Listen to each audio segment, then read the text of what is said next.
ঝুঁকিপূর্ণ রামনগর রুট জনদুর্ভোগের প্রতিবাদে এবার মেগা রোড শো-এর ডাক। উন্নয়নের নামে অনিয়ম ও প্রশাসনিক অবহেলার বিরুদ্ধে অভিনব প্রতিবাদে সরব হল ইউনাইটেড সিটিজেন্স ফোরাম। ভাঙাচুরা ও ঝুঁকিপূর্ণ রামনগর রুটের দ্রুত সংস্কারের দাবিতে সড়ক অবরোধ না করে রাস্তার পাশে দাঁড়িয়ে এক শান্ত ও সুশৃঙ্খলাবদ্ধ বিক্ষোভ প্রদর্শন করেন স্থানীয় বাসিন্দারা। জনস্বার্থে আয়োজিত এই সুশীল প্রতিবাদ ভেস্তে দেওয়ার চেষ্টা করেও ব্যর্থ হয় পুলিশ। প্রতিবাদকারীদের স্পষ্ট বার্তা, উন্নয়ন অবশ্যই কাম্য, কিন্তু তার নামে সাধারণ মানুষের জীবনকে ঝুঁকিতে ফেলা কিংবা দুর্ভোগে ফেলা কোনোভাবেই বরদাস্ত করা হবে না। এবার এই অচলাবস্থা কাটতে ও প্রশাসনের ঘুম ভাঙাতে রামনগর রুটে এক বিশাল মেগা রোড শো আয়োজনের ডাক দিয়েছে সংগঠনটি। ব্যুরো রিপোর্ট, ঈশান বাংলা নিউজ। ধন্যবাদ। আজকে এই কৃতজ্ঞতা প্রকাশ অভিযানে আমাদের একটা বিদ্যুৎ দেবক এখানে আমরা মহাপুরের জন্য দাঁড়িয়ে কৃতজ্ঞতা প্রকাশ করেছিল। তারপর দেখলাম যে কৃতজ্ঞতা প্রকাশ করে আজকে মেহেরপুরে দুর্গভাবে কাজ করছে। আইআইসি সম্পর্কে দাঁড়ানোর ভিডিও করো এটা ন্যাশনাল হাইওয়ে 37। আজকে আমরা এমন পর্যায়ে দাঁড়িয়েছি, এমন জায়গায় দাঁড়িয়েছি ন্যাশনাল হাইওয়ে 37-এ ট্রাক ফেরানোর জন্য আমাদেরকে দাঁড়িয়ে সেই কমপ্লাইনের রাস্তার সম্মুখে সরকারের প্রতি কৃতজ্ঞতা প্রকাশ করা হচ্ছে।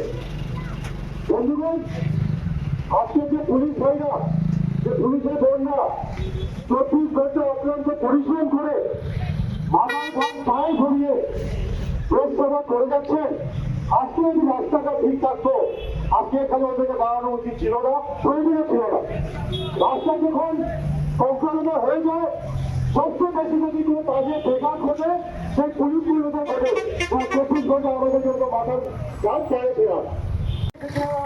মান মতো ওইটা দেখি না, ওইটা দেখবার না, আমরা সজাগ থাকবো। আমরা প্রশ্ন করবো যে বন্যার মতো এস্টিমেট মতো যে কাজটা হইবার কথা এটা হইতেছে না কিভাবে। এই প্রশ্নটা আমাদের করা জরুরি। আমরা কোনো রাজনৈতিক পত্রিকা বিলং করি না, আমরা তাদের বিলং করি। আপনারা যারা এখানে জমায়েত হয়েছেন অনেকের অনেক ধরনের রাজনৈতিক এফিলিয়েশন থাকতে পারে। কেউ হয়তো কোনো দলের ভোটার, কেউ হয়তো কোনো দলের ভোটার, কিন্তু নাগরিক হিসাবে আমাদের চাওয়া তো সবার একই। আমরা কি চাই? বেসিক কিছু জিনিস চাই। ভালো রাস্তা, জল জমায়েত, জলবদ্ধতা যেন না হয়, ট্রাফিক জ্যাম যেন না হয়, এইগুলো মিনিমাম জিনিস যেটা আমরা চাইতেছি, এই মিনিমাম জিনিসগুলো আমরা কিনে পাইতাম না।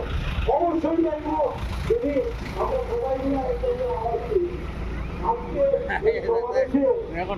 খুব বেশি না হইলে কিন্তু করিমগঞ্জের থেকেও মানুষ আইছে, বন্দরপুর থেকেও মানুষ আইছে, বাকিগুলোর থেকেও মানুষ আইছে, আর শিলচর থেকে তো আমরা আইছি 15টা সংগঠনের একসাথে। আমরা এইরকম একটি নাগরিক সমাজ করে তুলি যে আমাদের নাগরিক ইচ্ছা আকাঙ্ক্ষার দিকে যদি আমরা ডাক দেই, তিনি যেন আমরা সবাই একে অপরের পাশে দাঁড়াইতে পারি। শুধু রাজনৈতিক উদ্দেশ্য না, আমরা নাগরিক আমাদের যে চাহিদা আছে, আমাদের যে মিনিমাম চাওয়া পাওয়া আছে, ওইগুলো পাওয়ার দিকে যেন আমরা একসঙ্গে দাঁড়াইতে পারি। আর ওই কাজটা যদি আমরা করতে পারবো, বিশ্বাস করো সরকারের যে বই থাকো, প্রশাসনে যেই থাকো, কিন্তু আমাদের প্রশাসনকে বাধ্য হইব। এই কথা কইলেই আমি আমার বক্তব্য রাখতেছি। আমার পরে নেক্সট বক্তব্য